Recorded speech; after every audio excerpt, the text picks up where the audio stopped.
같이 우리 제목을 한번 읽겠습니다. 다 같이 시작. 눈물의 기도가 살린다. 눈물의 기도가 살린다. 오늘 예수님께서 말씀하신 너희와 너희 자녀를 위해 울라. 이렇게 십자가 앞에서 막 무릎 꿇어 예수님의 죽음을 향해서 울고 있는 그 여인들을 향해서 아니다. 나를 위해 울지 말고 너희와 너희 자녀를 위해 울라라고 말씀하시는 예수님의 이 말씀이 또 어떤 뜻인지, 또 우리 가정과 교회를 향한 어떤 하나님의 뜻인지 깨닫는 시간 되기를 원합니다. 여러분 주보에 보시면 우리 송기론 목사님, 하이패밀리 가정사역 하시는 목사님 그 글을 하나 실었어요. 한번 큐티 나눔에 보면 주보에 보시면 같이 한번 제가 읽어보겠습니다. 제목이 내가 다시 아이를 기르게 된다면이죠. 내가 다시 아이를 기르게 된다면, 한번 제가 읽어볼게요. 내가 다시 아이를 기르게 된다면 그들의 버릇을 고쳐 놓으려고 애쓰기보다 내가 그들의 모범이 되는 일에 마음을 쏟으리라. 그들의 습관과 행동을 고치는 일에 시간을 빼앗기보다 내 마음을 넓히는 일에 시간을 쓰리라. 그들을 꾸지람하고 야단치는 일에 마음을 쏟기보다 더 많이 성경 이야기를 들려주리라. 내가 다시 아이를 기르게 된다면 잔소리로 그들의 마음을 박박 긁어놓기보다 그들을 위해 기도하리라. 간섭하고 끼어들어 그들의 마음과 생각을 흐트러뜨리기보다 그들을 하나님께 내맡기리라. 내가 다시 아이를 기르게 된다면 찬양 소리로 그들의 아침잠을 깨우고 하루를 마감하는 기도의 소리로 잠들게 하리라. 내게 다시 기회가 주어진다면 더 많이 기도하리라. 더 기도하리라. 그러나 내게 기회가 주어지지 않는다 할지라도 나는 여전히 기도하리라. 그들을 위해 무릎을 꿇으리라. 기도로 나의 과오를 씻어내고 그들의 상처를 감싸주리라. 기도로 그들의 세계를 밝게 열어주리라. 참 우리 부모님들 마음에 깊이 새겨지는 또 말씀이기도 합니다. 이 글의 뒤에 좀 추신처럼 붙어있는 글이 하나 또 있었어요. 뭐냐면 하나님은 그래서 우리에게 두 번째 기회를 주셨는데 바로 당신이 할아버지 할머니가 된다는 사실을 기억하라고. 그래서 할아버지 할머니 되어 두 번째 주시는 부모의 그 기회를 잘 우리가 이제 우리 함께하는 교회 우리 장년부 축복합니다. 할아버지 할머니 이제 될 다 세대가 됐고 또 그런 세대가 되어지고 있어서 이 가정의 위기, 자녀들의 위기를 보면 오늘 이 글처럼 우리가 너무 늦게 깨닫지 않는가라는 그런 후회함이 있죠. 그런데 우리 부모들 입장에서는 나름대로 다 했는데, 정말 나름대로 최선 다했고 기도했는데, 믿음으로 키워보겠다고 했는데 왜 이런지 모르겠다라는 또 그런 질문이 우리가 자책되어지면서 되기도 합니다. 오늘 십자가에서 예수님께서 우리에게 너희와 너희 자녀를 위해 울라라고 말씀하는 건, 울라라고 말씀하는 건 울 일이 없다는 겁니까? 울 일이 있다는 겁니까? 울 일이 있다는 거죠. 예, 우리 자녀들을 위해서 울 일이 있다라는 말씀을 미리 하시는 거예요. 예수님도 예루살렘을 위해서 우셨습니다. 왜냐하면 예수님은 알고 계셨어요. 예루살렘이 이 망할 것이라는 걸, 멸망할 것이라는 걸 알고 있었기 때문입니다. 예루살렘만 멸망하는 것이 아니라 아이들은 길바닥에 내동댕이 쳐지고 여인들은 강간당하고 남자들은 학살당하는 그런 역사적인 일이 일어날 것을 예수님은 미리 아셨기 때문에 십자가에서 나는 너희의 영혼을 위해서 이제 구원하기 위해 죽지만 너희는 앞으로 기도하며 울어야 할 일이 있으니 그것을 위해서 기도하라라고 말씀하는 겁니다. 그래서 우신 거예요. 그래서 자녀들을 위해서 울라 하신 겁니다. 참 우리 부모님들도 자녀들을 키워가 보니 그냥 크는 것이 아니라 참 울 일이 많고 또 울고 계시는 부모님도 계시는 거죠. 앞으로 우리 아이들이 헤쳐나갈 세상 미리 내다보면 우리가 울지 않을 수 없어요. 쉽지 않은 세상이고 눈물로 기도하지 않으면 우리 아이들이 세상에 가서 버티고 이길 수 없는 그런 세상인 거예요. 왜냐하면 이 세상은 더 악해져 가고 점점 우리 아이들은 이 세상의 문화에 또 유혹에 빠져서 넘어지는 때이기 때문입니다. 청년의 때가 되면 교회를 많이 떠난다고 합니다. 우리 자녀들이 그러죠. 청년의 때가 되면 교회를 많이 떠나요. 그런데 지금은 청소년 때 떠나요. 청소년이 되면 이미 부모를 이겨 부모 말 잘 듣지 않습니다. 영적으로든 육체적으로든 그런 시기가 되어져 버려서 결국 그들이 교회를 떠나는 그런 비극도 일어나는 현실이 되고 말았어요.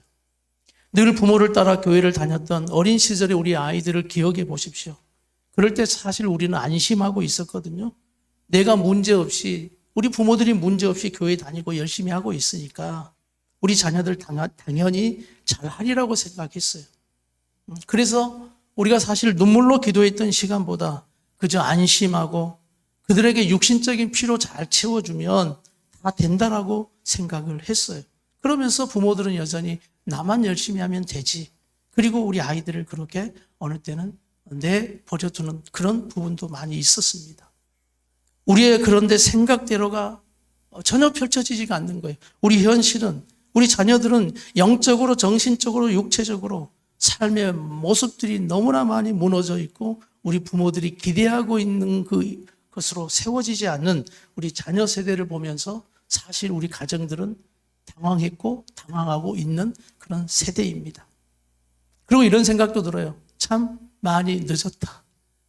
네, 많이 늦었다는 생각. 왜? 이미 내 울타리를 벗어나 버렸고 이미 부모 말을 듣지 않아요. 우리 부모의 권위가 통하지 않습니다. 그래서 영적인 성벽, 건강한 마음의 성벽도 많이 무너져 버린 세대. 그래서 우리는 이제 어디서부터 세워야 할지, 어디서부터 손을 써야 할지 막막한 그런 마음이 들 때면 참 잠을 이루지 못하는 그런 시간도 우리 부모들에게는 있습니다. 어떻게 해야 합니까? 어떻게 해야 되는가? 우리 믿음의 사람들이 어떻게 해야 합니까? 라는 이 질문에 난 여러분이 가지고 있는 답이 무엇인지 모르겠습니다. 우리의 믿음은, 우리의 답은 이 믿음이 어디를 가야 하냐면 하나님의 말씀으로 가야 함을 믿습니다. 오늘 주님께서 우리에게 무엇이라 말씀하셨는가? 답답한 이런 상황에 어떻게 해야 되는지, 어떤 방향으로 내가 무엇을 해야 하는지, 그래서 이제는 말이 아니다라고 말씀하는 거예요. 오늘 예수님께서 우리에게 눈물이라는 단어를 주신 것처럼 너희와 너희 자녀를 위해 무엇을 흘리라? 눈물을 다시 흘려야 한다라는 이 눈물의 기도가 오늘 여러분에게 믿음의 아멘으로 되기를 축복합니다. 예전에는 괜찮다고 생각하고 안심하다고 생각해서 눈물의 기도를 흘리지 않았어요. 그러면 지금은 왜 눈물의 기도를 흘리지 않느냐? 그것도 믿음이 없어서인데 어떤 믿음이었냐면 기도한다고 되나? 라는 그런 믿음이 없어져 버린 마음이 우리에게 사실 있다고요. 한번 묻겠습니다. 기도하면 됩니까? 기도하면 우리 자녀들 됩니까? 이런 말씀도 있더라고요. 기도하는 자녀는 결코 망하지 않는다. 부모가 기도해주는 자녀는 결코 뭐하지 않는다? 망하지 않고 하나님의 뜻대로 세워진다. 오늘 이 말씀을 정말 다시 한번 우리 안에 불신을 버리고 믿음으로 아멘하는 우리 부모들의 믿음 되기를 축복합니다. 그것에 하나를 더 붙이면 눈물의 기도. 눈물의 기도. 우리가 눈물을 흘리기는 해요. 속상하다고 흘리고, 억울하다고 흘리고, 싸워서 흘리고, 원망스러워서 흘리고. 이제 우리 예수님이 우리에게 말씀하시는 눈물, 그런 눈물 말고 정말 이 십자가로 내가 너희를 살리는 것처럼 내가 눈물을 쏟고 십자가를 지는 그 십자가의 아픔으로 너희를 살리는 것처럼 부모야, 가정아, 그 눈물을 흘려야 너희 가정이 살고 자녀가 살고 내가 산다라는 오늘 이 말씀이 우리 성도들에게 믿음으로 들어가기를 간절히 바랍니다. 자녀들을 키우면서 깨닫는 것, 이건 제가 깨닫는 것 몇 가지를 또 말씀드리겠습니다. 첫 번째, 자녀를 위한 눈물의 기도가 너무 부족했다라는 걸 깨닫는 거예요. 네, 많은 눈물을 흘렸지만 정말 자녀를 위하여 하나님 앞에 무릎을 꿇어 내 아이의 이름을 부르면서 눈물의 기도를 얼마나 드려봤던가. 걱정은 많이 했어요. 염려는 많이 했어요. 두려움은 가지고 살았지만 자녀를 위한 눈물의 기도가 너무 부족했다. 첫 번째 깨달은 거. 두 번째, 내 말 한마디면 다 된다 생각했던 자만과 교만이 내 안에 있었어요. 나는 내 말 한마디면 내 자녀와 우리 가정을 잘 다스릴 줄 알았어요. 이것이 내 자만과 교만이었다. 그래서 말과 여로 되는 게 아니더라고요. 진실된 행함과 하나님의 사랑 우리에게 부어주지 않으면 안 돼요. 세 번째 깨달은 게 뭐냐? 자녀를 내 노력의 삶과 고생의 삶의 보상의 결과로 잘못 생각하는 거예요. 우리 부모님들에게 그런 생각이 있습니다. 이렇게 했어요. 저도 아빠가 이렇게 힘든데, 이렇게 열심히 하고 있는데 도대체 넌 왜 그러냐 이거예요. 존재로서 사랑과 관계보다 조건적인 보상으로서의 결과로만 보려고 했던 잘못된 신앙이에요. 내가 이렇게 하니까 너희들도 잘해줘야 한다는 거예요. 아빠가 이렇게 고생하고 있는데 왜 너는 그렇게 사냐는 거예요. 이것이 내 안에 보상으로 잡고 있는 거예요. 자녀들이 잘해줌으로 나에게 보상해주는 그것을 어떻게 또 이야기하냐면 하나님의 은혜라고 생각하는 거예요.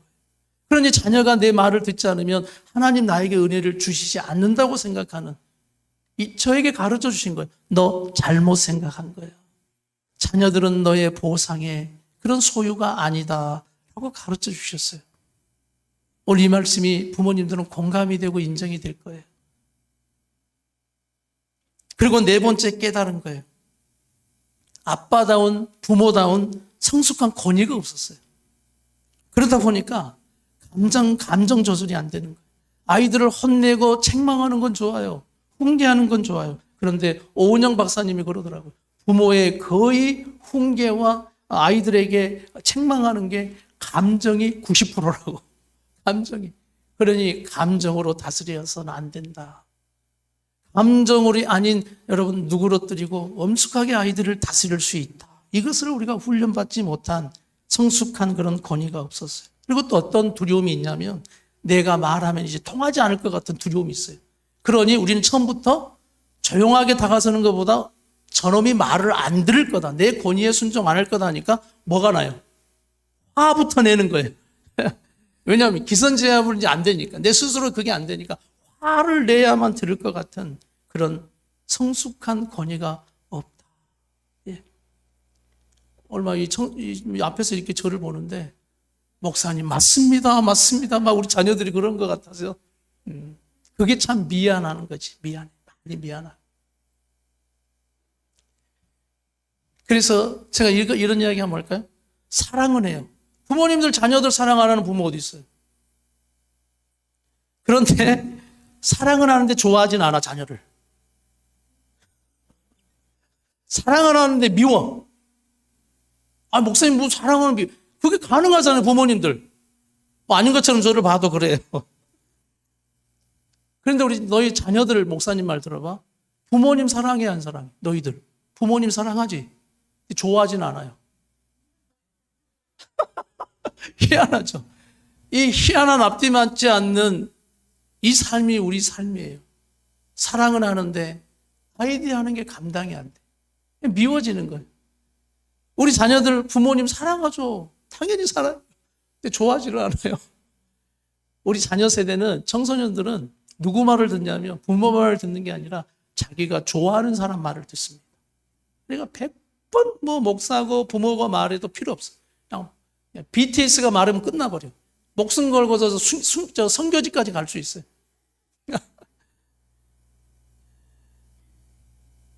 부모다운 성숙한 권위가 없어서. 그래서 마지막 5번째는 제가 깨달은 게 사랑의 눈이 약했다라는 걸 깨달아요. 사랑의 눈이 약했다. 사랑의 마음이 너무 부족한 거예요. 그냥 예뻐 보여야 되는데 그냥 예뻐 보이지가 않는 거예요. 왜? 늘 보상으로 생각했기 때문에. 그냥 예뻐 보여야 할 부분. 우리 아이들 그냥 예수님이 우리를 그냥 죄인 되어 있을 때도 예뻐했고 약했을 때도 예뻐해서 우리를 살리시기 위하여 십자가 지신 그것이 사랑이야 라고 말씀해 주시는 그냥 예뻐 보이는 마음이 너무 부족하다 보니 그것이 없었어요.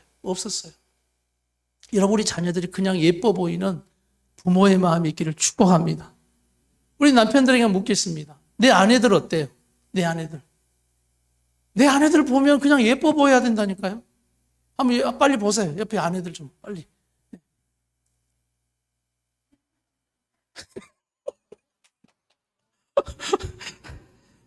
아니 우리 아내들이 천국을 안 간다 그러네. 왜 그러냐 했더니 남편이 천국 간다고.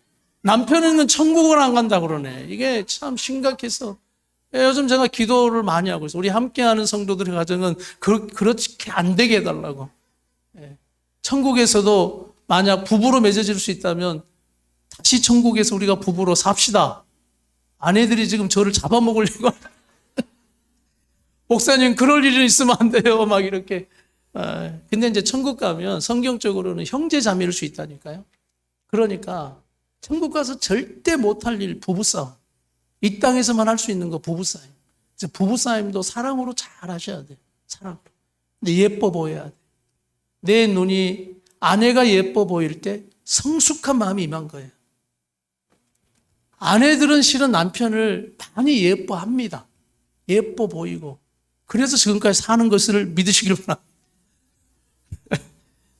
예뻐 보이는가? 나는 너무 부족했다. 이것을 느껴지게 하셨고 저를 가르쳐 주셨어요. 어느 때 내 자녀가 집에서 좀 어디를 좀 길게 여행을 간다든지 수학여행을 간다든지 집에 없을 때, 와, 좋대요. 방이 깨끗해. 일단 청소를 다 해놓으면 아이들이 없으면 방이 너무너무 깨끗하죠. 그런데 아이들만 집에 들어오면 큰 놈이나 뭐 나이가 든 놈이나 작은 놈이나 자녀들은 상관이 없어요. 그냥 금방 치워놓으면 난리 나고 금방 먹은 거 그대로 놔두고 뭐 우리도 뭐 이제 30대가 다 되는 자식도 있고 청소년도 있지만 뭐 별반 뭐 차이는 없더라고요. 뭐 늘 뒤집어지는 건 상관이 없어요. 그러면서 마음이 늘 저는 불편한 거예요. 왜? 맨날 청소기 돌리는. 지금 청소기 돌리는데 막 우리 자녀들 방 가서 청소기 이제 침대 밑고 다 깨끗이 하잖아요. 그러면 청소하는 시간보다 청소기 수리 시간이 더 걸립니다. 왜냐하면 화장지 들어가서 막혀버리지 뭐 들어가서 가지고 막 청소하다가 성질이 나는 거예요. 그런데 하면서 어느 날 자녀들이 아무도 없고 깨끗한 상태가 며칠 유지가 됐어요. 그러면서 하루 이틀은 너무 좋은 거예요. 그런데 이틀이 지나면서 마음이 공허해지는 거예요. 조용한 그 시간, 깨끗한 그런 방. 그런데 하나님께서 저에게 말씀을 통해서 깨닫게 했지 않습니까? 한번 읽어볼 거예요. 잠언 14장 4절. 잠언 14장 4절. 이 말씀을 통해서 저를 깨닫게 하셨는데 다 같이 시작. 소가 없으면 구유는 깨끗하려니와 소의 힘으로 얻는 것이 많으니. 제가 이거 어떻게 저에게 말씀하면서 어떻게 적용한 줄 아세요? 와, 우리 딸이 없으니까 방은 깨끗하려니와. 그런데 깨닫게 하신 게 자녀의 힘, 딸의 힘으로 얻는 것이 그 은혜가 얼마나 많은지 아니. 깨끗하면 좋을 줄 알았더니 깨끗하면 좋은 게 아니라 인생 사는 맛이 없어지더라니까. 마음이 공허해지고 그냥 자녀가 없는 또 그냥 내가 원하는 그 상황이 된다고 해서 좋을 줄 아는데 그게 아니라는 거예요. 이 말씀을 제가 묵상하면서 또 설교 준비하면서 이렇게 한번 적용해 봤어요. 아내가 없으면 잔소리는 없으려니와. 그러나 아내의 힘으로 얻는 것이 얼마나 많은지를 깨닫기를 바랍니다. 또 이렇게 적용해 봤어요. 남편이 없으면 간섭이 없어 자유로우나. 그러나 남편의 힘으로 얻는 것이 얼마나 많은 줄 아는가. 이걸 통해서 깨닫게 하셨다. 우리 윤 집사님이 크게 아멘 하는 건 내 아내 김양하여 잘 들어라 하는 소리입니다. 그래서 이 각자의 아멘이 각자에게 아멘 되기를 축복합니다.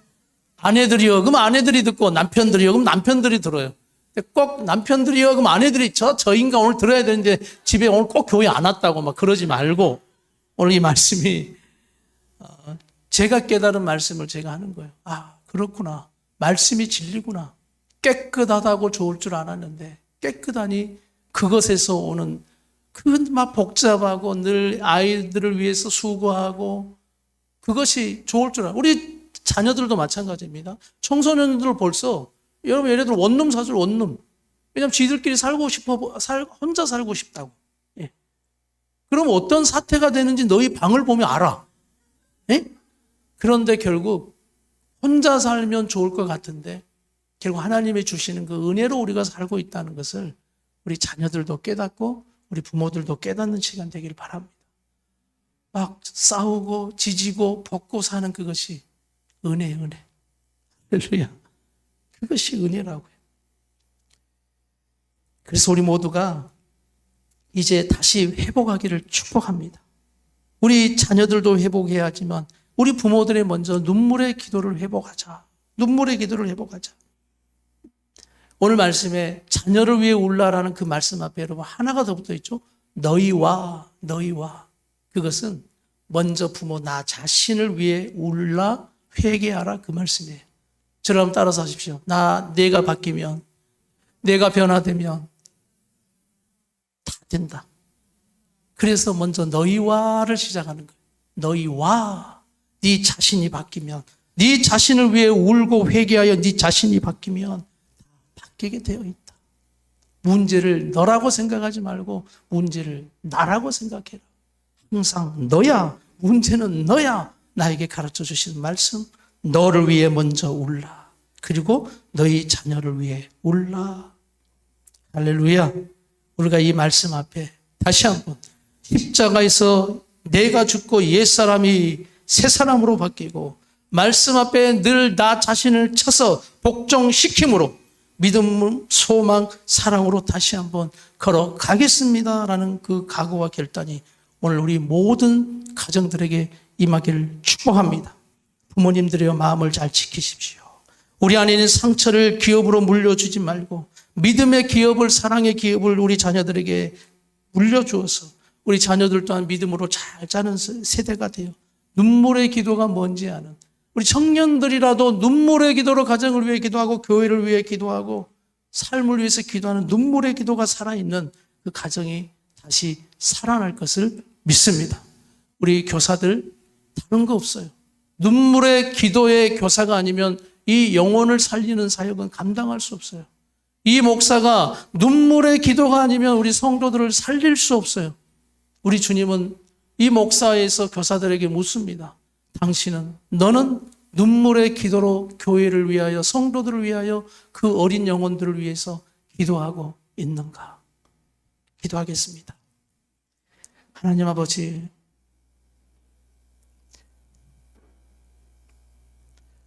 모든 것이 다 감사여 은혜임을 다시 한번 고백합니다.